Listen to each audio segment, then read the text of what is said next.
नमस्कार साथियों। मेरा नाम है रमेश चौहान और मैं स्वागत करता हूं आप सभी का आपके अपने एजुकेशन प्लेटफॉर्म एग्जाम फैक्ट पर। साथियों, सीईटी ग्रुप सी जो हमारे पास एमसीक्यू क्लास है, ये फोर्थ क्लास आज आपके सामने है। ये सीरीज हमने शुरू करी हुई है। ऑलमोस्ट जैसे मैंने कहा था कि भी रेगुलर बेसिस पे आपको कम से कम एक क्लास तो मिलती रहेगी। और हर एक क्लास में हमारे पास जो है कि लगभग 30 से कम क्वेश्चन नहीं होते। 30 से 35 क्वेश्चन हम हमेशा हमेशा अपने क्लास के अंदर रखते हैं।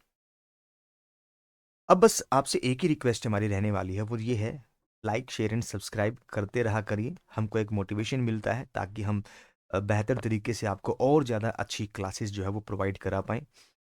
ठीक है, तो चलिए बिना देरी करते शुरू करते अपने काम को। सबसे पहला क्वेश्चन हमारे सामने है, डैश को सरकार द्वारा संसद के वार्षिक आम बजट में धन अलॉट किया जाता है, यानी कि वित्त पोषण किया जाता है। किसको? डिपार्टमेंटल अंडरटेकिंग को, हमारे पास स्टेट्यूटरी कॉरपोरेशंस को, सरकारी कंपनीज को। तो बेसिकली हमारे पास जो आंसर है वो क्या है? विभागीय उपक्रम यानी कि डिपार्टमेंटल अंडरटेकिंग्स। अगर आप ध्यान से देखोगे, हमारे पास डिपार्टमेंटल अंडरटेकिंग के रूप में एक सबसे बड़ा डिपार्टमेंट इंडियन रेलवे आता है। ठीक है। और आप ध्यान से देखोगे तो हर साल रेलवे का बजट पहले सेपरेटली लाया जाता था, लेकिन अब उसको भी कंसिडर कर लिया हमारे जनरल एनुअल जनरल बजट के अंदर। ठीक है, तो यानी कि डिपार्टमेंटल अंडरटेकिंग्स है, इनके लिए सेपरेट बजट का अनाउंसमेंट हर साल किया जाता है। ठीक है, तो चलिए बिना देर करते हुए अगले क्वेश्चन की तरफ। निम्नलिखित में से किस उद्यम की अलग कानूनी इकाई नहीं है, यानी कि सेपरेट लीगल एंटिटी नहीं है? किसकी? एक डिपार्टमेंट और स्टैट्यूटरी कॉरपोरेशन की, सरकारी कंपनी की, डिपार्टमेंटल अंडरटेकिंग की, या ऊपर सभी की? तो यहाँ पे है ना, देखिए ध्यान से, जो सेपरेट लीगल एंटिटी अगर कोई नहीं है ना, तो वो हमारे पास डिपार्टमेंटल अंडरटेकिंग है भाई। ठीक है, इनकी जो है कि सेपरेट लीगल एंटिटी नहीं होती। ये सिंपल सी बात है, सरकार द्वारा जैसे भी हैं पूर्ण रूप से सरकार के हाथ में ही होता है सब कुछ। पीएसई, इनको यहाँ पे पब्लिक सर्विस, जो हमारे पास है कि इंटरप्राइजेस की बात करते हैं। ठीक है, पब्लिक सर्विस यूनिट्स होता था शायद, इंटरप्राइजेज लिखा हुआ है, चलो कोई बात नहीं। यहाँ पे के स्वामित्व वाले संगठन हैं, संयुक्त हिंदू परिवार, सरकार, विदेशी कंपनियां, निजी उद्यम। तो अब यहाँ पे देखिए, जो पॉइंट यहाँ पे इसके अंदर दिया हुआ ना बड़ा इंपॉर्टेंट है भाई। ये जो हमारे पास से पीएससीज हैं, ये किसी भी इकोनॉमी के लिए बहुत ज़्यादा इंपॉर्टेंट है। अब ऐसा क्यों कहा जा रहा है? क्योंकि देखिए, जो भी हमारे पास ये इसके अंदर जो सिचुएशन यहाँ पे पीएससीज हैं, इनको ऑनर किया जाता है या ओन करे जाते हैं किसके द्वारा? इसकी ऑनरशिप के बिहाफ पे आप इसका अंदाजा लगा सकते हो कितने इंपॉर्टेंट हो जाता है हमारे लिए। ठीक है, तो यहाँ पे जो इसका ऑप्शन बी, गवर्नमेंट। अब आप कहोगे सर ये इतना इंपॉर्टेंट है कि गवर्नमेंट इसका ऑनरशिप रखता है? जी हाँ, बिल्कुल, ये इतना ही इंपॉर्टेंट है क्योंकि जितनी भी गवर्नमेंट कंपनीज है ना, वो सबकी सब पीएसई के अंदर आती हैं। ठीक है भाई, ओके सर। गवर्नमेंट कंपनीज मैंने बोला ना, वो थोड़ा सा गलत हो गया, गवर्नमेंट कंपनीज नहीं बोलना चाहिए मुझे, मुझे यहाँ पर पब्लिक इंटरप्राइजेज बोलना चाहिए। ठीक है, पूर्ण रूप से सरकारी कंपनी। ठीक है, क्या कहेंगे? पूर्ण रूप से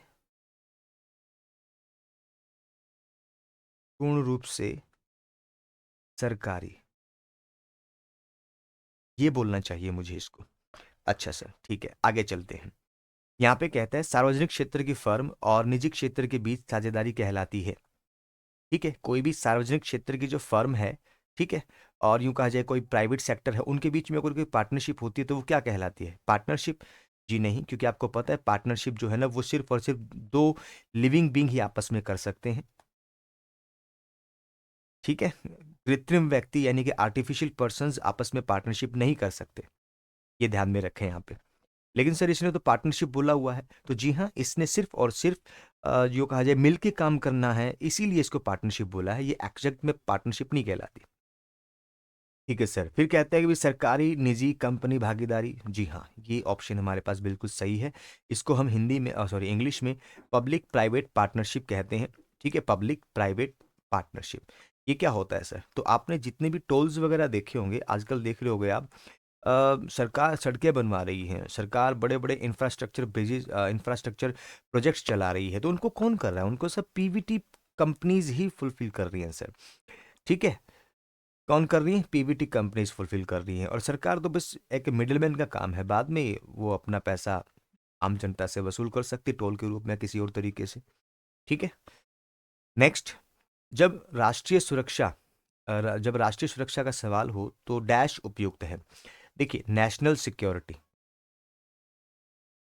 किसी भी देश के लिए एक बहुत ही इंपॉर्टेंट पॉइंट होता है नेशनल सिक्योरिटी का। जब भी देश की सुरक्षा के ऊपर बात आती है तो इनमें से जो भी ऑप्शंस आपको सूटेबल लगे ना, उस पर टिक कर लेना। कहते हैं कौन से बिजनेस ऑर्गेनाइजेशन हमारे लिए सबसे सूटेबल रहेंगे। तो यहां पर देखिए, आंसर तो ये होगा डिपार्टमेंटल अंडरटेकिंग्स, विभागीय उपक्रम। ऐसा क्यों कहा? क्योंकि ये पूर्ण रूप से सरकार के कंट्रोल में होते हैं, पूर्ण रूप से सरकार के किसी विभाग के कंट्रोल में होते हैं। ठीक है। फिर बात करें वैधानिक निगम, तो देखिए हाँ, सरकार के नियंत्रण में इनमें 100% पैसा सरकार का होता है। ठीक है भाई। लेकिन ये कुछ एक्टिविटीज अपनी प्राइवेट सेक्टर के लिए भी करते हैं, या प्राइवेट कुछ ऑटोनॉमी इनके पास होती है कुछ हद तक। ठीक है, इनके पास तो ऐसा मान लो बहुत ही बढ़िया ऑटोनॉमी होती है, इनके पास नहीं होती। ये पूर्ण रूप से सरकार के हाथ में होते, तभी तो रेलवे को देख सकते हो आप, एक बढ़िया एग्जाम्पल है भारतीय डाकघर, उसको देख सकते हो आप। ठीक है। Global enterprises are known as, भाई जो ग्लोबल इंटरप्राइजेज है उनको इन नामों से भी जाना जाता है। किन किन नामों से जाना जाता है? तो उनको बहुराष्ट्रीय कंपनियां कहते हैं, जी हाँ बिल्कुल कहते हैं। उनको अलौकिक कंपनियां, अरे यहाँ पर सुपर नेचुरल पढ़ें, ये ज़्यादा बढ़िया रहेगा। सुपर नेचुरल कंपनीज, तो जी हाँ दोनों ही इनको कहा जा सकता है। एक तीसरा वर्ड और होता है हमारे पास, उसको कहते हैं हम ट्रांसनेशनल। ठीक है, मे बी वो भी शायद आगे आ जाएगा। तो इनको यही कहा जाता है, बहुराष्ट्रीय कंपनियां या अलौकिक यानी कि supernatural companies. Option C, A और बी दोनों। ठीक है। Okay sir, next question. निम्नलिखित में से कौन सा विभागीय उपक्रम का गुण है? डिपार्टमेंटल जो हमारे पास अंडरटेकिंग है उसकी क्वालिटी है, कौन सा? भाई परिचालन में लचीलापन, फ्लेक्सिबिलिटी, फ्रीडम फ्रॉम इंटरफेरेंस, ठीक है, ऑटोनोमस सेटअप, और आंसरेबल टू पार्लियामेंट। तो ये चीज answerable to parliament, this is the quality of इसकी डिपार्टमेंटल अंडरटेकिंग्स। बोले ये क्यों सर? देखो, परिचालन में फ्लेक्सिबिलिटी तो कुछ हद तक हो सकती है, लेकिन पूर्ण रूप से सरकार के हाथ में है भाई, तो वो खुद से तो कुछ ही नहीं कर सकते। हस्तक्षेप से मुक्ति बिल्कुल भी नहीं मिलेगी उनको। स्वायत्त व्यवस्था, अरे जब पूरा ही सरकार के नियंत्रण में रहेगा तो वहां पर स्वायत्त व्यवस्था का तो मतलब ही नहीं भाई। तो वो क्या है, जो भी काम करेगा ना वो संसद के प्रति जवाबदेही है, ये इसकी क्वालिटी यहाँ पे बनती है। नेक्स्ट, सार्वजनिक क्षेत्र के किस उपक्रम में एक निजी व्यक्ति भी शेयरधारक बन सकता है? तो वैधानिक निगम, जी नहीं। विभागीय उपक्रम, जी नहीं। इनमें से कोई नहीं, ऐसा हो ही नहीं सकता। ये हमारे पास कंपनी, सरकारी कंपनी के आप शेयर आप खरीद सकते हो। ठीक है, वैधानिक निगम के नहीं। आरबीआई के शेयर खरीदोगे क्या? एफसीआई के शेयर खरीदोगे क्या? ठीक है। तो यहाँ पर देखा जाए तो हमारे पास स्टेट्यूटरी बॉडीज होती हैं, इनके अंदर आप नॉर्मली एक शेयर होल्डर नहीं बन सकते।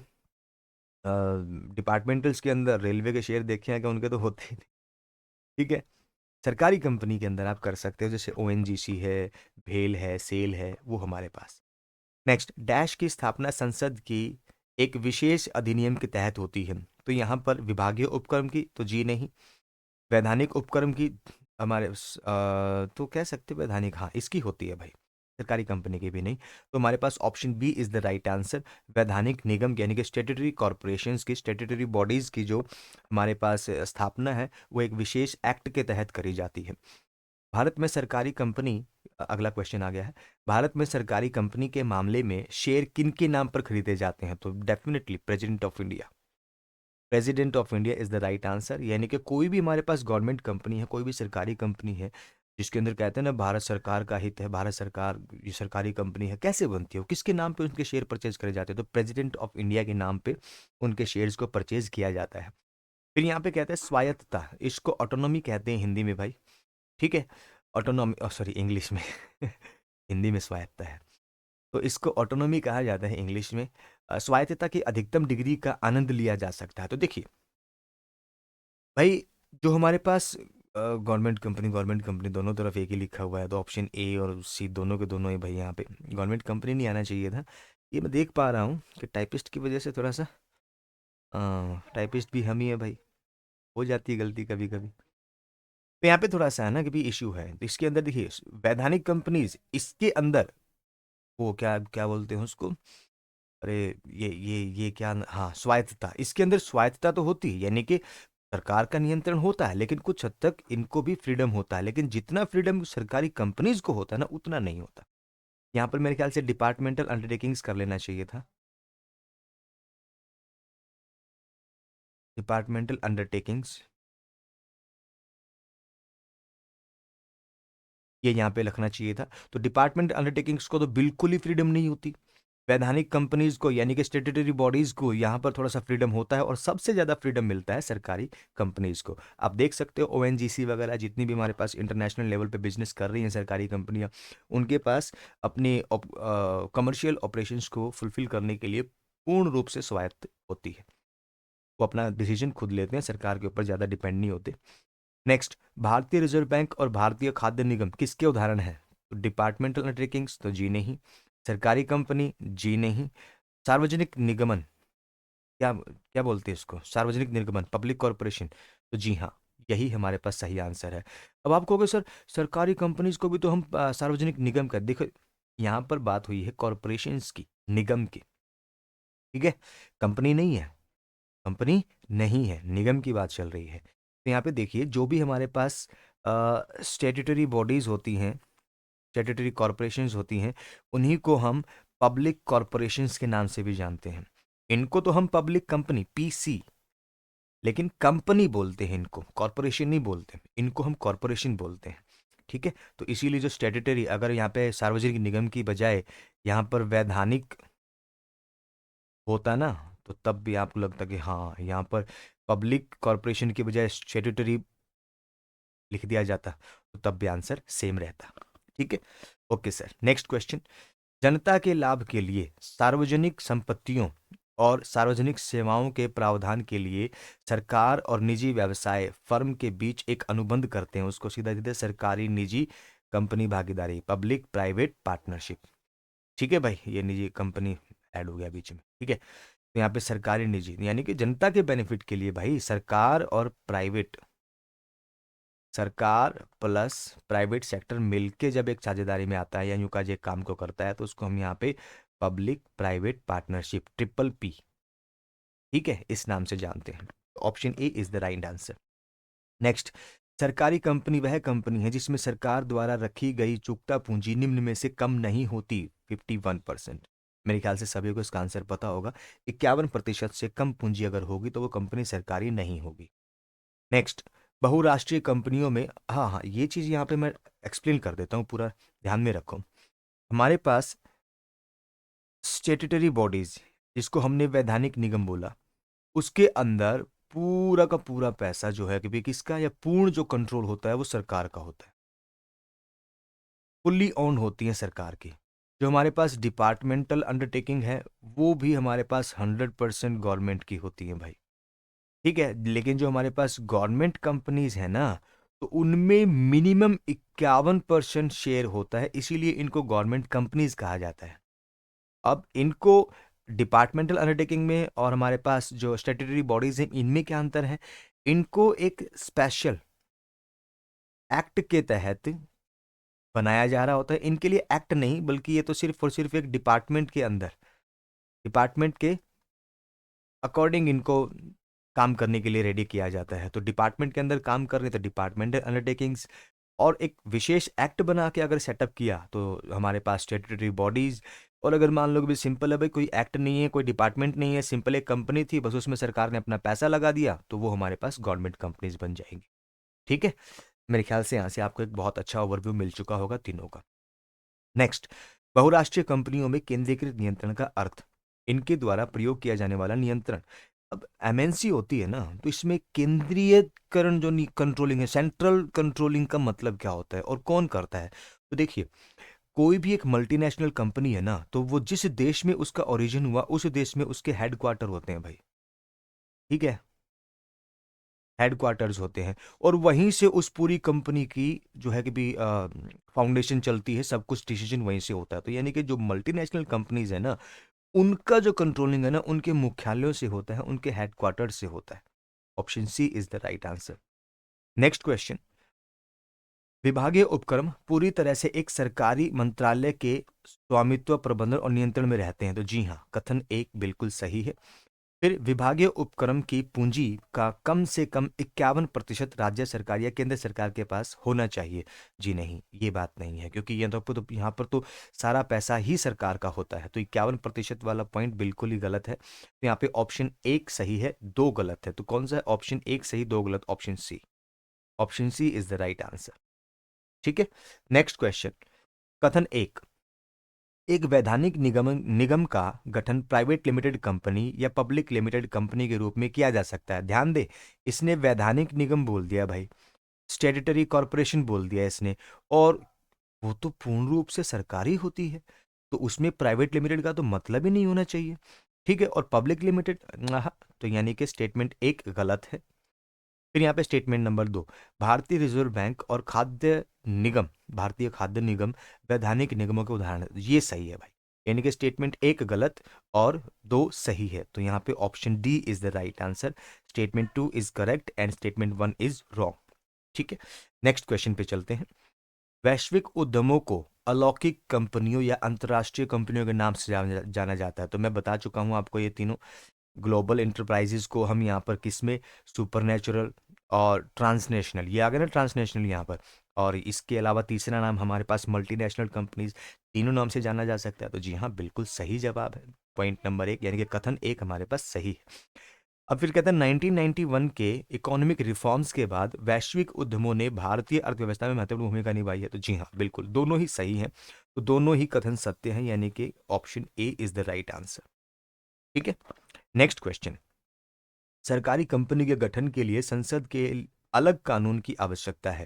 सरकारी कंपनी, जी नहीं, स्टेट्यूटरी बॉडी अगर कहता है तो हम मानते थे कि भी हाँ अलग कानून की आवश्यकता होगी, लेकिन गवर्नमेंट कंपनी के लिए तो अलग कानून की आवश्यकता नहीं होती, तो इसका मतलब कथन एक गलत है।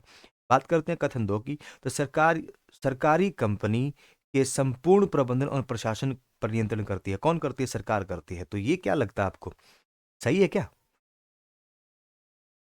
क्या लगता है? कथन एक तो गलत है, ये तो बात है। सरकार सरकारी कंपनी के संपूर्ण प्रबंधन और प्रशासन को नियंत्रित करती है, करती है, बताइए। देखिए, अ, इसका आंसर करने से पहले ना 51% इक्विटी के ऊपर फोकस करिए। किसके पास है सरकारी कंपनी की? सरकार के पास। तो ये करेगी ना भाई, क्योंकि सारे के सारे डिसीजन सरकार लेगी, फिर इनके पास वोटिंग राइट ज्यादा होगा। तो जी हाँ, कथन एक सत्य है और कथन एक गलत है और दो सही है। तो option number D is the right answer. ठीक है, लेकिन हाँ, अगर मान ली कि ये संपूर्ण हटा दूं तब भी हमारे पास आंसर है। लेकिन कई बार क्या होता है, संपूर्ण लगने के कारण है ना, ये दोनों कथन गलत हो सकते हैं, क्योंकि पूरा नहीं, क्योंकि कहीं ना कहीं प्राइवेट सेक्टर का भी तो कंट्रीब्यूशन है। ये तो बस वोटिंग राइट की वजह से थोड़ा सा इश्यू हो जाता है। नहीं तो ऑप्शन डी हमारी तरफ से अभी के लिए बिल्कुल सही आंसर इसका यहाँ पे आ रहा है। कथन नंबर एक, बहुराष्ट्रीय कंपनियां मेजबान देश की राष्ट्रीय प्राथमिकताओं को ध्यान में रखते हुए लाभदायक और गैर लाभकारी परियोजनाओं में अपनी पूंजी निवेश करती हैं। ये देखो ध्यान से, लाभदायक और गैर लाभकारी, कोई भी मल्टीनेशनल कंपनी, कोई भी विदेशी कंपनी है, वो गैर लाभकारी यानी कि अलाभकारी परियोजनाओं में अपना पैसा लगाएगी क्या? आप कहोगे बिल्कुल भी नहीं। तो इसी पॉइंट को ध्यान में रखते हुए कथन एक तो हो गया गलत। फिर नंबर दो, वैश्विक उद्यम आमतौर पर वस्तुओं के उत्पादन, ब्रांड नेम के उपयोग तथा प्रौद्योगिकी की बिक्री के लिए केवल निजी भारतीय कंपनियों के साथ सहयोग करते हैं। तो यहां पे बात करा उसने, बोले हाँ केवल निजी, तो स्टेटमेंट एक तो गलत है भाई। ठीक है, स्टेटमेंट एक तो गलत है, लेकिन यहाँ पे बात करी जाए तो वैश्विक उद्योग जो यानी कि global enterprises usually collab with only private Indian companies for production of goods, use of brand name और फॉर सेल ऑफ टेक्नोलॉजी। ये हमारे पास किसके साथ? सिर्फ किसके साथ? किसके साथ? प्राइवेट सेक्टर के साथ। तो जी हाँ, statement two is correct and one is false. तो कहाँ है वो? ये ऑप्शन डी। ठीक है भाई, उसके बाद अगले पॉइंट पे चलते हैं। प्रत्येक भागीदार निम्न क्षमताओं के साथ कार्य करता है। तो वो एक प्रिंसिपल भी है और एजेंट भी है भाई। Option A is the right answer. ठीक है, नेक्स्ट क्वेश्चन। निम्नलिखित में से कौन सा अनुबंध क्षतिपूर्ति का अनुबंध है? क्षतिपूर्ति, कंपनसेशन की, तो समुद्री बीमा, अग्नि, दोनों के दोनों है भाई।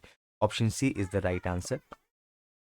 नेक्स्ट हमारे पास है, जीवन बीमा के मामले में बीमा योग्य हित निम्नलिखित में से किस समय पर होना चाहिए? यानी कि जीवन बीमा के मामले में भाई आपको अपना बीमे का इंटरेस्ट है वो कब शो करना चाहिए? पॉलिसी लेते समय, परिपक्वता के टाइम पे, दोनों समय पे, या इनमें से कोई नहीं? इस समय तो ध्यान दें, जब आप पॉलिसी ले रहे होते हो किसी भी व्यक्ति की लाइफ पर या जीवन बीमा ले रहे हो तो उसी वक्त आपको अपना इंटरेस्ट शो करना है, बाद में नहीं। ठीक है। उसके बाद निम्नलिखित में से किसे आश्वासन अनुबंध के रूप में जाना जाता है? आश्वासन कौन देता है भाई? मरीन इंश्योरेंस, ठीक है, which of the following is also knowing as contract of assurance. ठीक है, अश्योरेंस, तो ध्यान दे, समुद्री बीमा अश्योरेंस नहीं है, ये क्षतिपूर्ति का है।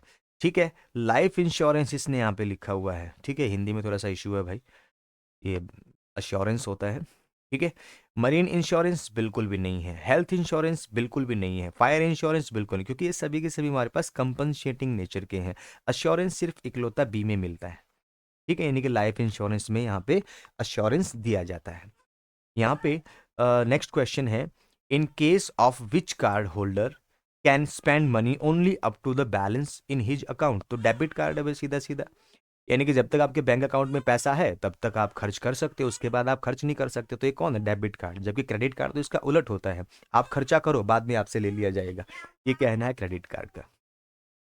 तो कौन सी बैंक सेवा खाते में शेष राशि से अधिक धन निकालने की अनुमति देता है? यानी कि कौन सी बैंक द्वारा कौन सी सर्विस है जो आपको आपके बैंक अकाउंट में पड़ी अमाउंट से ज्यादा पैसा निकालने के लिए आपको अलाउ करती है? तो यहाँ पे बचत खाता, ये तो अलग ही खाता है भाई, बैंकर का चेक ना, अधिकोष अधिविकर्ष, बैंक ओवर, अधिकोष लिखा, बैंक ओवरड्राफ्ट, ये भाई बैंक ओवरड्राफ्ट, ये जो आपको अलाउ करता है कि आप अपने अकाउंट में सेव राशि से ज्यादा का पैसा निकाल सकते हो। बीमा योग्य हित की बात करता है, तो बीमा योग्य हित हानि के समय केवल तभी मौजूद होना चाहिए जब बीमा जो है कि भी वो लाइफ इंश्योरेंस का हो, फायर इंश्योरेंस का हो, मरीन इंश्योरेंस का हो, ऑल ऑफ द अबव। तो ध्यान दे, मरीन इंश्योरेंस के टाइम पे आपको तब अपना इंटरेस्ट शो करना होगा जब असल में नुकसान हो चुका होगा। ठीक है, लॉस होने के बाद ही आपको अपना इंटरेस्ट प्रूफ करना है, उससे पहले नहीं। नेक्स्ट, खालिस्तान के अनुसार बीमाकर्ता के नुकसान की भरपाई करने के बाद बीमाकर्ता को बीमाकृत विषय वस्तु के संबंध में तीसरे पक्ष के खिलाफ सभी अधिकार प्राप्त हो जाते थे। इसका आंसर सीधा सीधा प्रतिस्थापन है भाई। अरे इसको यहाँ पे सब्रोगेशन कहा जाता है। जैसे कि मान लीजिए किसी पर्सन के पास है ना एक व्हीकल, एक कार है, ठीक है, और किसी कारणवश उसकी कार का हो गया एक्सीडेंट। अब बीमा कंपनी ने उसकी कार का कंपनसेशन उसको दे दिया, तो कार किसके पास जाएगी? अब कार बीमा कंपनी वालों की हो गई। ठीक है, बीमा कंपनी वालों की हो गई कार अब। तो इसको यहाँ पर इस प्रिंसिपल को प्रिंसिपल ऑफ सब्रोगेशन कहा जाता है। ठीक है, next question, which of the following is a contract of utmost good faith? तो सभी हैं भाई। भाई ये लैपटॉप की बैटरी थोड़ा सा लो हो गई है। ठीक है, तो यहाँ पे विच of the following is the contract, तो सभी के सभी, सभी के अंदर अटमोस्ट गुड फेथ का कॉन्सेप्ट होता है भाई। एक टर्म है हमारे पास, एक टर्म है यहाँ पर, ये है भाई उबेरियामा, उबेरी माए, उबेरी माए। ठीक है, उबेरी माए, उबेरी है ना, उबेरी माए। और ये यार इटालियन पता नहीं कौन सी लैंग्वेज की टर्म होती है, इसको क्या बोलते हैं, उनको लिटिन, लिटिन भाषा की टर्म्स है। ठीक है, अब पढ़ लेना, आपको पढ़ना है तो। इसका मतलब क्या होता है? इसका मतलब हमारे पास क्या है? Utmost good faith.